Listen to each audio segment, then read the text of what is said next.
السلام عليكم ورحمة الله وبركاته. نحمده ونصلي على رسوله الكريم.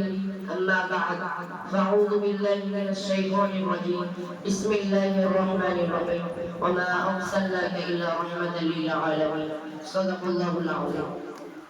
সকল প্রশংসা সেই মহান রব্বুল আলামিনের দরবারে, যিনি আমাদেরকে এমন একটি পাক পবিত্র মজলিসে বসার তৌফিক দান করেছেন। তার প্রতি শুকরিয়া স্মরণ করে সকল বেলা আলহামদুলিল্লাহ। তারপরে পরে জানাকে না সৃষ্টি করিলে আমি আপনি গাছপালা পশু পাখি এমনকি 18,000 মখলুকাত কিছুই সৃষ্টি হতো না। তার প্রতি দরুদের নজরা পেশ করি সকলে বলে সাল্লাল্লাহু আলাইহি সাল্লাম। অতঃপর উপস্থিত আমার পাশে বসে থাকা সম্মানীয় হুজুরগণ এবং আমার সামনে বসে থাকা ছোট বড় সাথী ভাই সকলকে আমার অন্তরস্থল থেকে সালাম জানিয়ে আমি আমার বক্তব্য দিকে দাবি জানাচ্ছি। ওয়া তাওফীকি ইল্লা বিল্লাহ।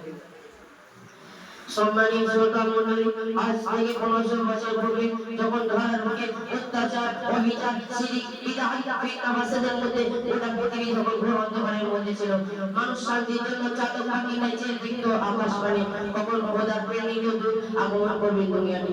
ঠিক সেই সময় অশান্তির বার্তা দূর করতে এবং শান্তি ফিরিয়ে আনতে নিপীড়িত, লাঞ্ছিত, বঞ্চিত, অপমানিত মানুষের পাশে দাঁড়িয়ে সেই সময় মক্কা নগরে আলোকে সেই মা আমিনার কোলে করে আল্লাহ আলোকিত করে সুবেগে সাদিকের সময় 570 খ্রিস্টাব্দে প্রিয় নবী হযরত মুহাম্মদ সাল্লাল্লাহু আলাইহি সাল্লাম আসলেন।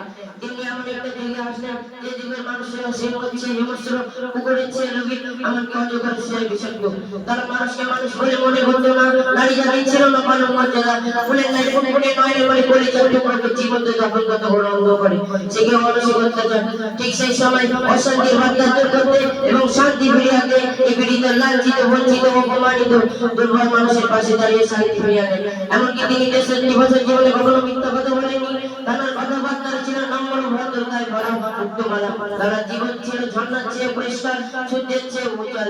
তাই তো মক্কার বেঈমান কাফেররা একবার কি স্বীকার করেছিল মুহাম্মদ সাল্লাল্লাহু আলাইহি ওয়াসাল্লাম যেন প্রিয় নেতা, উপাধি দিয়েছিল আমানতদার এবং সত্যবাদী। সুতরাং আমরা যদি নবীর আদর্শ মেনে চলি তাহলে আমরা কামিয়াব হব। আল্লাহ পাক রব্বুল আলামিন আমাদের সকলের নবীর আদর্শ মেনে চলার তৌফিক দান করুন। এই বলে আশা করি নবী থেকে আমরা আলহামদুলিল্লাহ।